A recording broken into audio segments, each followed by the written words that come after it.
Hi friends, ഇന്ന് നമ്മൾ മൗലിക അവകാശങ്ങളെ പറ്റിയാണ് പഠിക്കാൻ പോകുന്നത്. ബുക്കിൻ്റെ കോലം കണ്ടിട്ട് ആരും ഒന്നും വിചാരിക്കരുത്. പഠിക്കുമ്പോൾ എനിക്കിങ്ങനെ വരച്ച് പഠിക്കുന്നതാണ് കുറച്ചും കൂടി എഫക്റ്റായിട്ട് തോന്നുന്നത്, അതുകൊണ്ടാണ്.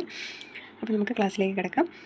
മൗലിക അവകാശങ്ങളെ പറ്റി കൂടുതൽ പറയേണ്ട ആവശ്യമില്ല. നമുക്ക് PSCക്ക് കൂടുതലായിട്ടും ഏതൊരു എക്സാമിനും മൗലിക അവകാശങ്ങളിൽ നിന്ന് ഒരു ക്വസ്റ്റ്യൻ വരാത്ത എക്സാമായിട്ട് ഞാൻ എൻ്റെ അറിവിൽ കണ്ടിട്ടില്ല.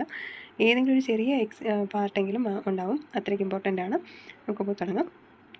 ജനാധിപത്യത്തിൻ്റെ വിജയത്തിനും പൗരന്മാരുടെ സമ്പൂർണ്ണ വികാസത്തിനും വേണ്ടി ഇന്ത്യൻ ഭരണഘടന ഉറപ്പു നൽകുന്ന അവകാശമാണ് മൗലികാവകാശങ്ങൾ.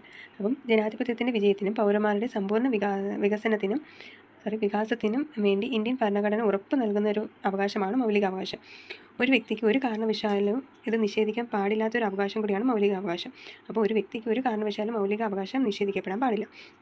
ഇന്ത്യയിലെ ജനങ്ങൾക്ക് ഉറപ്പു നൽകേണ്ട അവകാശങ്ങളുടെ പട്ടിക സമർപ്പിച്ച റിപ്പോർട്ട് ഏതാണ്? 1928 നെഹ്റു റിപ്പോർട്ടാണ്. ഇന്ത്യയിലെ ജനങ്ങൾക്ക് ഉറപ്പു നൽകേണ്ട അവകാശങ്ങളുടെ പട്ടിക സമർപ്പിച്ചത് 1928 നെഹ്റു റിപ്പോർട്ടാണ്. ഇത് തയ്യാറാക്കിയത് മോത്തിലാൽ നെഹ്റുവാണ്. അപ്പം ഇന്ത്യയിലെ ജനങ്ങൾക്ക് ഉറപ്പു നൽകേണ്ട അവകാശങ്ങളുടെ പട്ടിക തയ്യാറാക്കിയത് 1928 നെഹ്റു റിപ്പോർട്ടാണ്. ഓക്കെ, ഇനി മൗലിക അവകാശങ്ങളുടെ പ്രഖ്യാപനമായിരിക്കും ഭാവി ഇന്ത്യയുടെ അടിസ്ഥാനമെന്ന് പ്രഖ്യാപിച്ച കോൺഗ്രസ് സമ്മേളനമാണ് മദ്രാസ് കോൺഗ്രസ് സമ്മേളനം. എന്നാണ്? 1927 അധ്യക്ഷനാരാണ്? MA അൻസാരിയാണ്.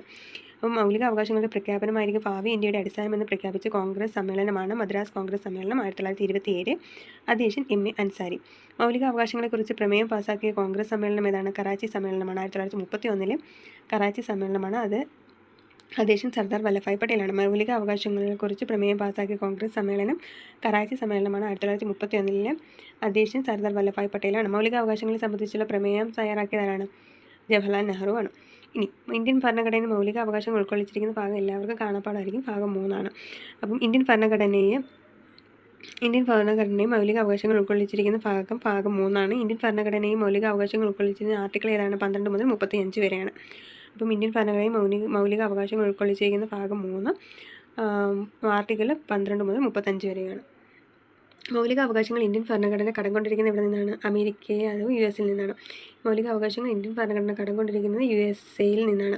ഇന്ത്യയുടെ മാഗ്ന കാർട്ട, സ്വാതന്ത്ര്യത്തിൻ്റെ വിളക്കുകൾ, ഇന്ത്യൻ ഭരണഘടനയുടെ ആണിക്കല്ല് എന്നൊക്കെ അറിയപ്പെടുന്ന എന്തിനാണ്? മൗലിക അവകാശത്തെയാണ്. എന്തൊക്കെയാണ്? ഇന്ത്യയുടെ മാഗ്ന കാർട്ട, സ്വാതന്ത്ര്യത്തിൻ്റെ വിളക്കുകൾ, ഇന്ത്യൻ ഭരണഘടനയുടെ ആണിക്കല്ല് എന്നൊക്കെ അറിയപ്പെടുന്ന മൗലിക അവകാശങ്ങളാണ്. ഈ മൗലിക അവകാശങ്ങൾ നിലവിൽ വന്നപ്പം 7 ഉണ്ടായിരുന്നു. അതിൽ നിന്നാണ് നമ്മൾ സ്വത്തവകാശം ഒരു നിയമാവകാശമായി മാറ്റുകയും ഇപ്പോൾ നിലവിൽ 6 അവകാശം മാത്രമാണ് ഉള്ളത്. മൗലിക അവകാശമായിരുന്ന സ്വത്തവകാശം ഇപ്പോൾ എന്താണ്? നിയമാവകാശം അഥവാ ഭരണഘടനാ അവകാശമാണ്. സ്വത്തവകാശത്തെ മൗലിക അവകാശങ്ങളുടെ പട്ടികയിൽ നിന്ന് നീക്കം ചെയ്ത ഭേദഗതിയാണ് 1978 44 ഭേദഗതി. സ്വത്തവകാശത്തെ മൗലിക അവകാശങ്ങളുടെ പട്ടികയിൽ നിന്ന് നീക്കം ചെയ്ത ഭേദഗതി ഏതാണ്? 44 ഭേദഗതി. 1978 44 ഭേദഗതിയാണ്. അന്ന് നീക്കം ചെയ്ത പ്രധാനമന്ത്രി മൊറാർജി ദേശായി. ജനതാ ഗവൺമെൻറ്റിൽ മൊറാർജി ദേശായിയാണ് സ്വത്തവകാശത്തെ മൗലിക അവകാശങ്ങളുടെ പട്ടികയിൽ നിന്ന് നീക്കം ചെയ്ത പ്രധാനമന്ത്രി. നിലവിൽ സ്വത്തവകാശത്തെക്കുറിച്ച് പ്രതിപാദിക്കുന്ന ഭാഗം 12 ഭാഗമാണ്. മുമ്പ് 3 ഭാഗത്തായിരുന്നു. നിലവിൽ സ്വത്തവകാശത്തെ പ്രതിപാദിക്കുന്ന ആർട്ടിക്കിൾ 300A ആണ്. മുമ്പ് 31 അനുച്ഛേദത്തിലായിരുന്നു. മൗലിക അവകാശങ്ങളുടെ സംരക്ഷകൻ എന്നറിയപ്പെടുന്നത് സുപ്രീം കോടതിയാണ്. അവകാശങ്ങൾ എത്ര ഉള്ളത്? 6. ഏതൊക്കെയാണ്? സമത്വത്തിനുള്ള അവകാശം, സ്വാതന്ത്ര്യത്തിനുള്ള അവകാശം, ചൂഷണത്തിനെതിരായ അവകാശം, മതസ്വാതന്ത്ര്യത്തിനുള്ള അവകാശം, സാംസ്കാരികവും വിദ്യാഭ്യാസപരവുമായ അവകാശം, ഭരണഘടനാപരമായ പ്രതിവിധിക്കുള്ള അവകാശം. അപ്പം ഈ സമത്വത്തിനുള്ള അവകാശം ഏതൊക്കെയാണ്? 14 തൊട്ട് 18 വരെയുള്ള ആർട്ടിക്കിളിലാണ് സമത്വത്തിനുള്ള അവകാശമുള്ളത്. സ്വാതന്ത്ര്യത്തിനുള്ളത് 19 തൊട്ട് 22 വരെ. ചൂഷണത്തിനെതിരെയുള്ള അവകാശം 23, 24. മതസ്വാതന്ത്ര്യത്തിനുള്ളത് 25 മുതൽ 28 വരെ. സാംസ്കാരികവും വിദ്യാഭ്യാസപരമായ അവകാശം 29 മുതൽ 30 വരെ. ഭരണഘടനാപരമായ പ്രതിവിധിക്കുള്ള അവകാശം 32. ഇനി അത് വിശദീകരിച്ച് പഠിക്കാം. സമത്വത്തിനുള്ള അവകാശം. അനുച്ഛേദം 14 നിയമത്തിനു മുന്നേ എല്ലാവരും തുല്യരായിരിക്കും. എല്ലാവർക്കും തുല്യ നിയമ പരിരക്ഷ നൽകണമെന്ന് അനുശാസിക്കുന്നതാണ് അനുച്ഛേദം 14. അനുച്ഛേദം 14 എന്താണ്? നിയമത്തിനു മുന്നിൽ എല്ലാവരും സമന്മാരാണ് എന്നതാണ് അനുച്ഛേദം 14. ഇനി അനുച്ഛേദം 15 മതം, വർഗം, ജാതി, ലിംഗം, ജന്മസ്ഥലം എന്നിവയുടെ അടിസ്ഥാനത്തിൽ ഒരു പൗരനോടും വിവേചനം പാടില്ല എന്ന് അനുശാസിക്കുന്നു. എന്നിരുന്നാലും സ്ത്രീകൾക്കും കുട്ടികൾക്കും പ്രത്യേക പരിഗണന നൽകുന്നതും ഈ അനുച്ഛേദം 15 അപ്പം മതം, വർഗം, ജാതി, ലിംഗം, ജന്മസ്ഥലം എന്നിവയുടെ അടിസ്ഥാനത്തിൽ ഒരു പൗരനോടും വിവേചനം പാടില്ല എന്നും സ്ത്രീകൾക്കും കുട്ടികൾക്കും പ്രത്യേകം പരിഗണനയും നൽകണമെന്ന് പറയുന്ന അനുച്ഛേദമാണ് അനുച്ഛേദം 15. സ്ത്രീക്കും പുരുഷനും തുല്യത ഉറപ്പു നൽകുന്ന അനുച്ഛേദവും അനുച്ഛേദം 15. സ്ത്രീക്കും പുരുഷനും തുല്യത ഉറപ്പുവരുത്തുന്ന അനുച്ഛേദം ഏതാണ്? അനുച്ഛേദം 15. അനുച്ഛേദം 16 പൊതു നിയമങ്ങളിൽ അവസര സമത്വം ഉറപ്പാക്കുന്നു. അനുച്ഛേദം 16 പൊതു നിയമങ്ങളിൽ അവസര സമത്വം ഉറപ്പു നൽകുന്നത്. അയിത്താചാരണവുമായി ബന്ധപ്പെട്ട കുറ്റങ്ങൾക്ക് ശിക്ഷ നൽകുന്ന ഏത് നിയമം അനുസരിച്ചാണ്? സിവിൽ അവകാശ സംരക്ഷണ നിയമം അനുസരിച്ചാണ്. അയിത്താചാരണം അഥവാ അൺടച്ചബിലിറ്റി ബന്ധപ്പെട്ട കുറ്റങ്ങൾക്ക് ശിക്ഷ നൽകുന്ന ഏത് നിയമം അനുസരിച്ചാണ്? സിവിൽ അവകാശ സംരക്ഷണ നിയമം അഥവാ protection of civil right act ആണ്. 1955 പാർലമെന്റ് പാസാക്കിയ അൺടച്ചബിലിറ്റി ഓഫൻസ് ആക്ടിനെ 1926 ഭേദഗതി ചെയ്യുകയും protection of civil right act എന്ന പുനർനാമകരണം ചെയ്യുകയും ചെയ്തു. ഈ നിയമം ലംഘിക്കുന്നവർക്ക് പരമാവധി 2 വർഷം വരെ തടവ് ശിക്ഷ ഉൾപ്പെടെ ലഭിക്കുന്നതാണ്. ഓക്കെ, ഇനി അനുച്ഛേദം 17. അനുച്ഛേദം 17 ഏറ്റവും പ്രസിദ്ധമായ ഒരു ആർട്ടിക്കിളാണ്. അനുച്ഛേദം 17 തൊട്ടുകൂടായ്മ, അയിത്തം എന്നിവ നിരോധിച്ചിരിക്കുന്നത് അനുച്ഛേദം 17 ഈ ആർട്ടിക്കിളാണ് മഹാത്മാഗാന്ധിക്ക് ജയ് എന്ന മുദ്രാവാക്യം വിളിച്ചുകൊണ്ട് പാസാക്കിയത്. അപ്പം അനുച്ഛേദം 17 തൊട്ടുകൂടായ്മ, അയിത്തം എന്നിവ നിരോധിക്കുന്ന നിയമമാണ്, അനുച്ഛേദമാണ്. ഇത് മഹാത്മാഗാന്ധിക്ക് ജയ് എന്ന മുദ്രാവാക്യം വിളിച്ചുകൊണ്ടാണ് ഇത് പാസാക്കിയത്.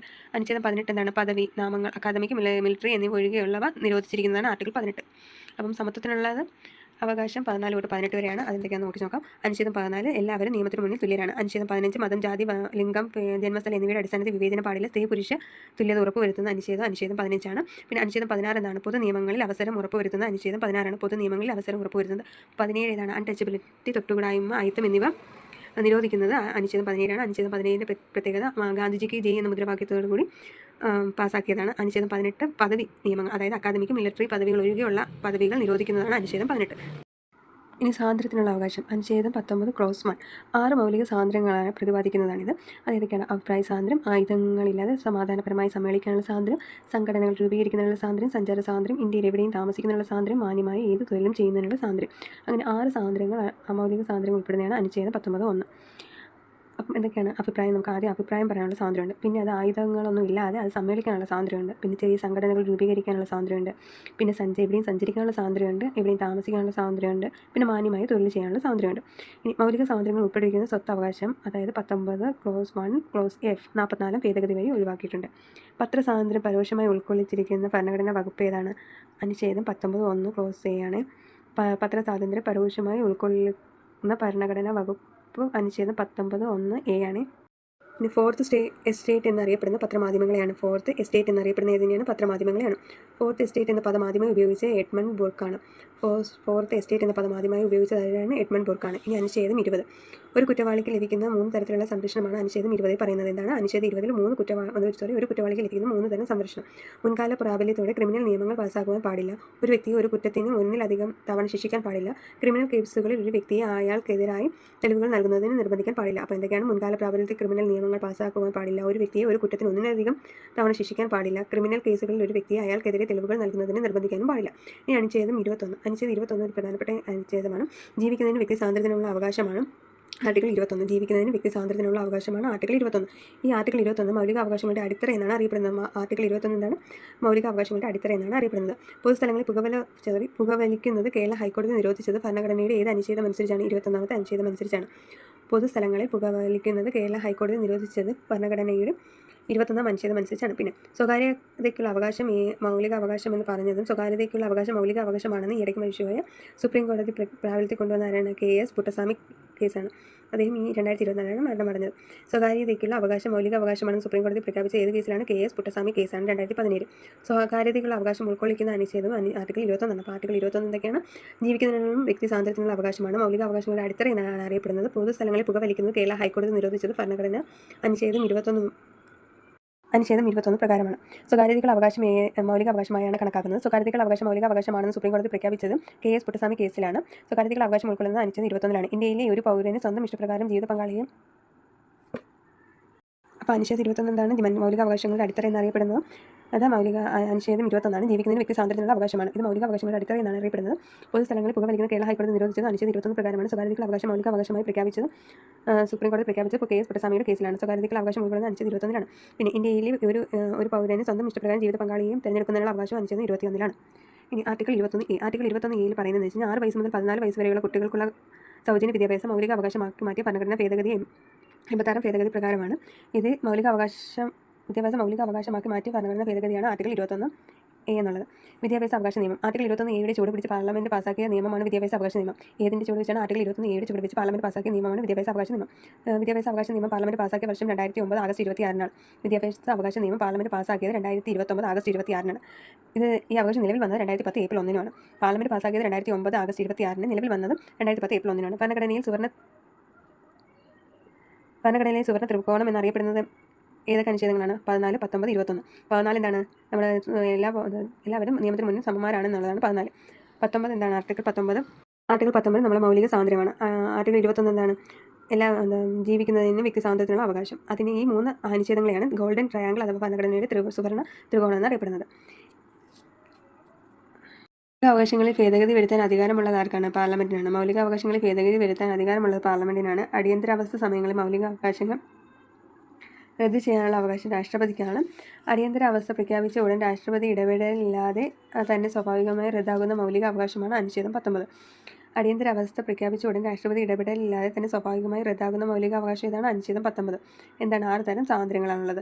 അടിയന്തരാവസ്ഥ സമയങ്ങളിൽ പോലും റദ്ദാക്കാൻ പറ്റാത്തതാണ് അനുച്ഛേദം 20, 21. 21 എന്താണ്? ജീവിക്കുന്നതിന് വ്യക്തി സ്വാതന്ത്ര്യത്തിനുള്ള അവകാശം. 20 എന്താണ്? കുറ്റവാളികൾക്കുള്ള 3 സ്വാതന്ത്ര്യങ്ങൾ.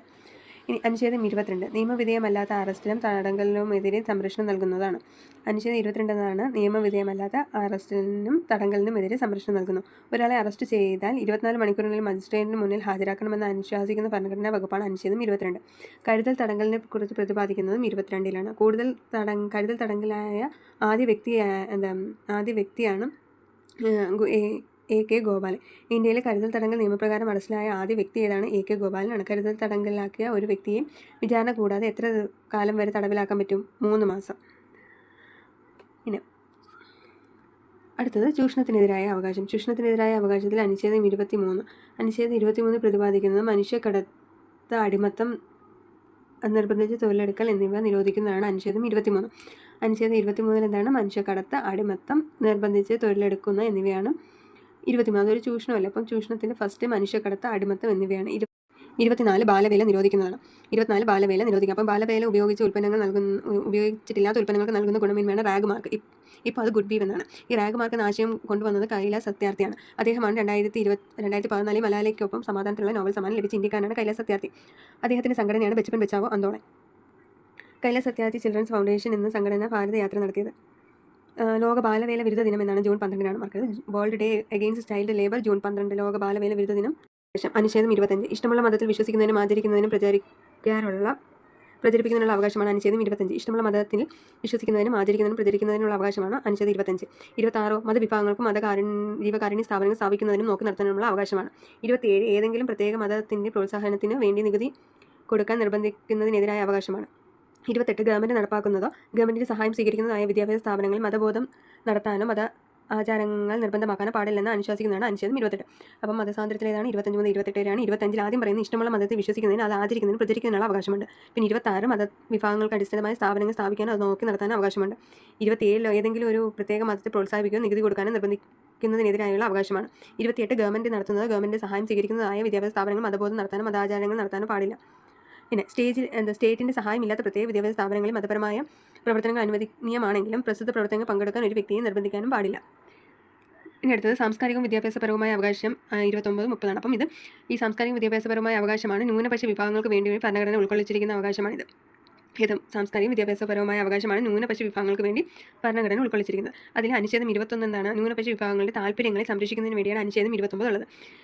ന്യൂനപക്ഷങ്ങൾക്ക് ഉറപ്പ് നൽകുന്ന അവകാശങ്ങൾ എന്താണ്? ഭാഷ, ലിപി, സംസ്കാരം എന്നിവയുടെ സംരക്ഷണം പൂർണ്ണമായും സ്റ്റേറ്റിൻ്റെ കീഴിലോ സ്റ്റേറ്റിൻ്റെ ധനസഹായത്തോടു കൂടിയോ നടത്തപ്പെടുന്ന വിദ്യാഭ്യാസ സ്ഥാപനങ്ങൾ മതത്തിൻ്റെ, വർഗ്ഗത്തിൻ്റെ, ജാതിയുടെ, ഭാഷയുടെ അടിസ്ഥാനത്തിൽ ഒരു ഇന്ത്യൻ പൗരന് അഡ്മിഷൻ നിഷേധിക്കാൻ പാടില്ല എന്നിവയാണ് ന്യൂനപക്ഷങ്ങൾക്ക് ഉറപ്പ് നൽകുന്ന അവകാശങ്ങൾ. അപ്പം 29 ന്യൂനപക്ഷ വിഭാഗങ്ങളും താല്പര്യങ്ങൾ സംരക്ഷിക്കുന്നു. 30 എന്താണ്? ന്യൂനപക്ഷ വിഭാഗങ്ങൾക്ക് വിദ്യാഭ്യാസ സ്ഥാപനങ്ങൾ ആരംഭിക്കുന്നതിനും നടപ്പാക്കുന്നതിനുള്ള അവകാശമാണ്.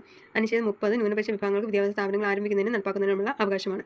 ഈ ലാസ്റ്റ് വൺ ഭരണഘടനാപരമായ പ്രതിവിധിക്കുള്ള അവകാശമാണ്. മൗലിക അവകാശങ്ങളിൽ മൗലികമായത് എന്നറിയപ്പെടുന്നത് ഈ 32-ാം അനുച്ഛേദമാണ്. 30-ന് 31 നമ്മുടെ സ്വത്തവകാശം. അത് നമ്മൾ 44 ഭേദഗതി പ്രകാരം അതെടുത്ത് മാറ്റി അതിനിപ്പോൾ നിയമപരവും ഭരണഘടനാ അവകാശമാണ്. ഈ ഭരണഘടനാപരമായ പ്രതിവിധിക്കുള്ള അവകാശം മൗലിക അവകാശങ്ങളിൽ മൗലികമായതാണ് 32-ാം അനുച്ഛേദമായ ഭരണഘടനാ പ്രതിവിധിക്കുള്ള അവകാശം. ഒരു വ്യക്തിക്ക് തന്റെ മൗലിക അവകാശങ്ങൾ ലംഘിക്കപ്പെട്ടാൽ അവ പുനഃസ്ഥാപിക്കുന്നതിന് സുപ്രീംകോടതിയോ ഹൈക്കോടതിയോ നേരിട്ട് സമീപിക്കാനുള്ള അവകാശമാണ് ഈ ഭരണഘടനാപരമായ പരിഹാരം കാണാനുള്ള അവകാശം. ഓക്കെ, ഇനി ഇത് ഇന്ത്യൻ പൗരന്മാർക്ക് മാത്രം ലഭിക്കുന്ന അവകാശങ്ങളാണ്. ആർട്ടിക്കിൾ 15, 16, 19, 29, 30. ഈ 15 എന്താണ്? മതം എന്നിവയിൽ വിവേചനം പാടില്ല. 16 പൊതു നിയമാവകാശം. 19 എന്താണ്? മൗലിക സ്വാതന്ത്ര്യങ്ങൾ. 29, 30 എന്താണ്? നമ്മുടെ സാംസ്കാരിക വിദ്യാഭ്യാസപരമായ അവകാശങ്ങൾ ഉൾക്കൊള്ളുന്നതാണ്. അത് ഇന്ത്യൻ പൗരന്മാർക്ക് മാത്രമുള്ളതാണ്. ഇന്ത്യൻ പൗരന്മാർക്കും വിദേശ പൗരന്മാർക്കും ഒരുപോലെ ലഭിക്കുന്ന മൗലികാവകാശങ്ങൾ ഏതൊക്കെയാണ്? അനുച്ഛേദം 14 ഉണ്ട്, 20, 21 ഉണ്ട്. 14 എന്താണ്? എല്ലാ നിയമത്തിന് തുല്യരാണ്. 20 കുറ്റവാളികൾക്ക് നൽകുന്ന 3 ഇതാണ്. 21 ജീവിക്കുന്നതിന് വ്യക്തി സ്വാതന്ത്ര്യത്തിനുള്ള അവകാശം. 21A എന്താണ്? വിദ്യാഭ്യാസ നിയമം 6 വയസ്സ് മുതൽ 14 വയസ്സ് വരെ ഉള്ള കുട്ടികൾക്ക് സൗജന്യമായ വിദ്യാഭ്യാസം ഉറപ്പ് നൽകുന്നത്. 22 കരുതൽ തടങ്കലാണ്. 23 23 നമ്മൾ മനുഷ്യക്കടത്തം, അടിമത്തം എന്നിവ നിഷേധിക്കുന്നത്. 24 ബാലവേല നിരോധിക്കുന്നത്. 25 നമുക്ക് മതസ്വാതന്ത്ര്യത്തിനുള്ള അവകാശമാണ്. 25 ഇത് മതം സ്വീകരിക്കുന്നതിന് അത് പ്രചരിപ്പിക്കുന്നതിനുള്ള അവകാശം. 26 മതസംഘടന രൂപീകരിക്കാൻ നോക്കി നടത്തുന്നതിനുള്ള അവകാശം. 27 വരുന്നത് അത് നികുതി പിരിക്കുന്നതിനുള്ള എതിർപ്പ്.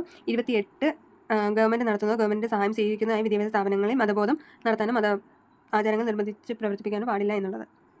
ഫാക്റ്റാണ്. ഭരണഘടനയുടെ ഹൃദയം ആത്മാവ് എന്നിങ്ങനെ അംബേദ്കർ വിശേഷിപ്പിച്ചത് 32ാം അനുച്ഛേദത്തെയാണ്. ഭരണഘടനയുടെ ഹൃദയവും ആത്മാവും എന്ന് 32ാം അനുച്ഛേദത്തെ വിശേഷിപ്പിച്ച ആരാണ്? അംബേദ്കറാണ്. ഭരണഘടനയുടെ ഹൃദയവും ആത്മാവും എന്ന് ആമുഖത്തെ വിശേഷിപ്പിച്ചത് താക്കൂർദാസുമാണ്. അപ്പം ഭരണഘടനയുടെ ഹൃദയവും ആത്മാവും എന്ന് താക്കൂർദാസ് വിശേഷിപ്പിച്ചത് ആമുഖത്തെയാണ്. ഇനി മൗലിക അവകാശങ്ങളെ പറ്റിയാണ് പറഞ്ഞത്. ഈ ചാനൽ ഇഷ്ടപ്പെട്ടിട്ടുണ്ടെങ്കിൽ എല്ലാവരും സബ്സ്ക്രൈബ് ചെയ്ത് സപ്പോർട്ട് ചെയ്യണേ. ഇത് PSC മാത്രമുള്ള ചാനലല്ല, ഡിവോഷണൽ ആയിട്ടുള്ള കാര്യങ്ങളും ഡെയിലി ലൈഫും എല്ലാം ഉള്ള ഒരു ബ്ലോഗാണ്. എല്ലാ വീഡിയോസും കാണുകയും സബ്സ്ക്രൈബ് ചെയ്ത് സപ്പോർട്ട് ചെയ്യുകയും ചെയ്യണേ. താങ്ക്